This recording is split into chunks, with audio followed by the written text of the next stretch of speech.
Let's get more now on the weekend's referendum on an Indigenous voice to Parliament. Voice Referendum correspondent Dan Borcher is with me in the studio. Great to see you again, Dan. So how are campaigners responding to and reflecting on this result? Yeah, Ros, good to be with you. There's been a lot of reflection happening already yesterday and today. Late on the evening of Saturday night, after the result came through, that more than 60% of Australians had voted against this proposal for constitutional recognition of First Nations people and a voice to Parliament. There was a statement that was put out by a number of those who had been campaigning from the yes side, the Indigenous leadership, saying that they were going to have a week of silence where they wouldn't be speaking to the media in public about this, that there was going to be a process around really understanding what has happened, mourning and grieving that, and beginning to think about the future. And they also asked for flags to be dropped to half-mast, the Aboriginal and Torres Strait Islander flags, that is.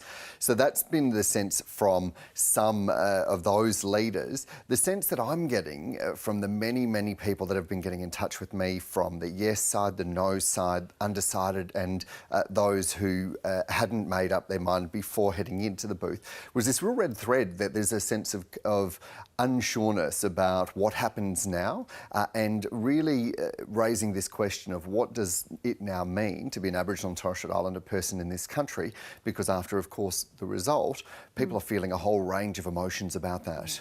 Dan, there's been a lot of discussion about the role of misinformation or disinformation during the campaign. What impact do you think that has had, and what lessons can be learned from that? I think there will be many lessons. There'll have to be a whole lot of thinking about what that means and what impact that's had. But certainly when I was travelling around, people would be saying to me that they were worried if they voted yes that there might be Aboriginal and Torres Strait Islander people coming for their backyards. Now, that it was just not true. And as I explained to people when they would say that to me, that's a reheat of a campaign that came from the early 90s after the successful Mabo case in the High Court.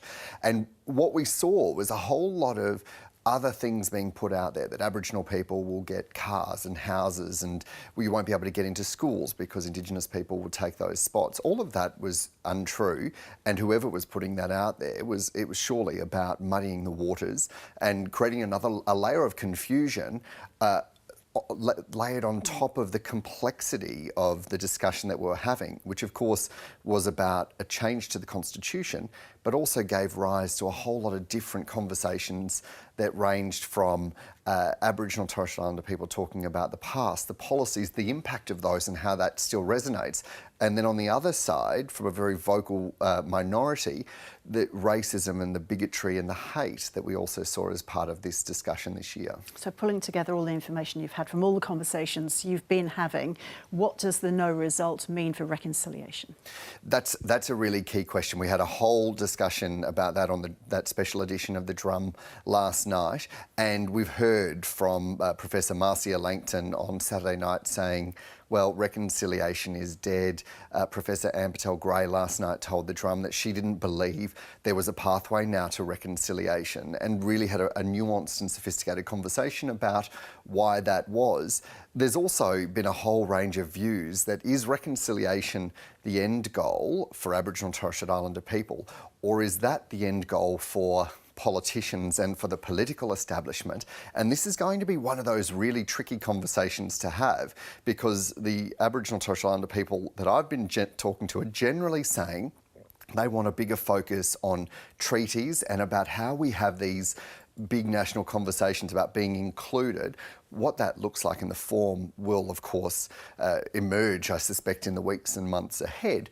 The politicians we heard on the night, the Prime Minister Anthony Albanese and the opposition leader Peter Dutton, really saying no, reconciliation isn't dead. This is the way forward. Not in those exact words, I'm paraphrasing.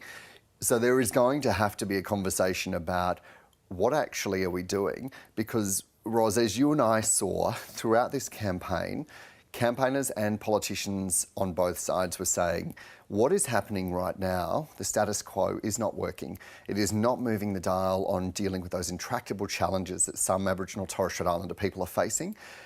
They agreed on that. They didn't agree on the method or the mechanism to change it. So what happens now? And for a conversation that was in the hands of Indigenous people, it looks like it will now go back to the politicians to try and figure this out. And what do they believe is the way forward? That's going to be the next conversation we have to have.